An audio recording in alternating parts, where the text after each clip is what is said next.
get here to talk to you a little bit about a story in the Bible, a parable of Jesus. And thank you, Sister Mary, for introducing me to this great book this summer. I really enjoyed sharing it with the little people in my lives. So, when we think about the holiday coming up, we think about that there will be a lot of turkey dinners next week. So I'm running around like a turkey this week because I don't need to be out and about next week because I might be on somebody's dinner table, all right? And I don't want to be on the menu. I want to be at the dinner table enjoying the meal.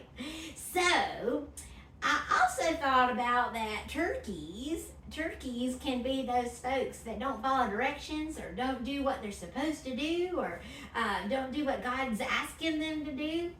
They don't show much love in the world. And my dad had a poster in his office when I was young that said, "Don't let the turkeys get you down." Well, now here's the beautiful news, that no matter who you are and where you are or what choices you make, nothing can separate you from the love that God has for you. And so even when you're acting like a turkey, the good Lord loves you all the same. So let's sing a song about it. Let's work the story, and then let's sing that song again so that we can remember that very important piece of information today. Okay? So here we go. If God can love turkeys, then God can love you because you are a turkey and I am one too. Now when you are lonely, oh, now what does that word mean? That is a feeling word, and it's the one where that you wish you had a friend but you don't have a friend, right? And so that's the one where it's an unpleasant feeling. Okay, it's not one that feels good, but that's okay because unpleasant feelings are valid and okay for us to feel, even though we don't want to, even though we don't like to, even though we don't look forward to it. So it's okay to be lonely. It's okay to want a friend and not have one. When you are lonely, remember it's true that if God can love turkeys, then God can love you. All right. So, let's think about a Bible story where there's a turkey involved. Now, some people don't use the word turkey, but it means that you're not doing what you're supposed to be doing or doing what God would like for you to be doing, right? We make those kind of choices all the day long. And so, let's think about this story where the young man goes to his dad and he says, "Dad, I want you to give me the money that you was going to leave for me one day."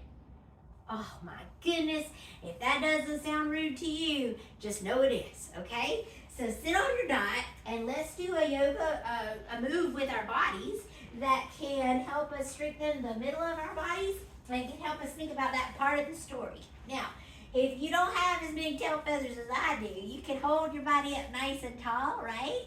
And we're going to pull the knees into your chest, and you can open the pocketbook and close the pocketbook, and open the pocketbook and close the pocketbook.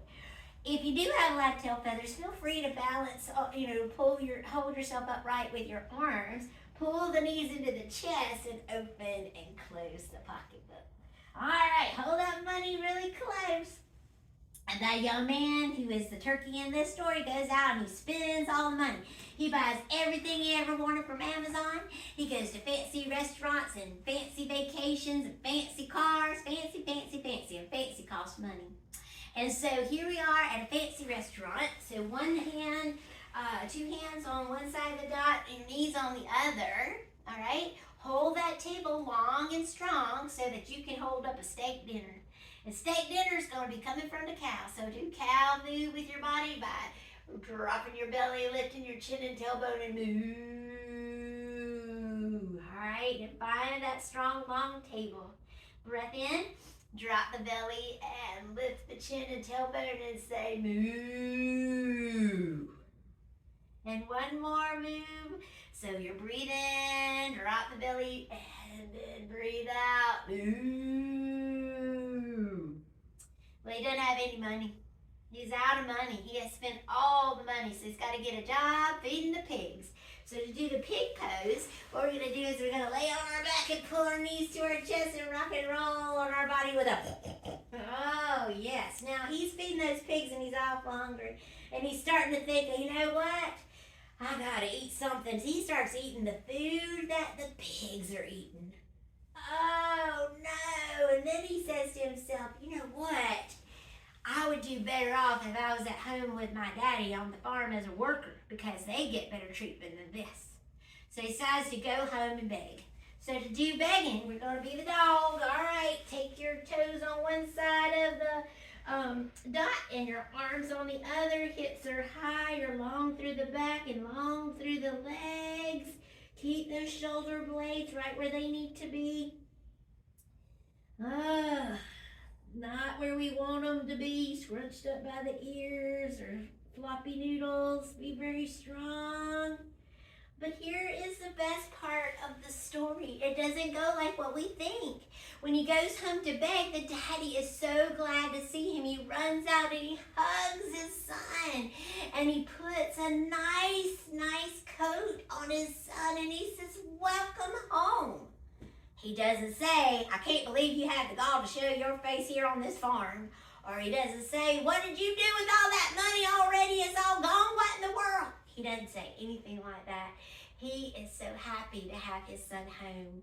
And this is how God is with us. Whenever we are turkeys, God loves us no matter what. And he loves us so much, he throws a big old party when we come home.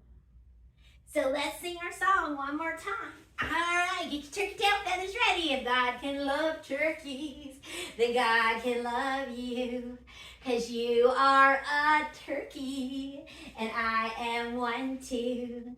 Now when you are lonely, remember it's true. Remember, if God can love the turkeys, then God can love you. Yes,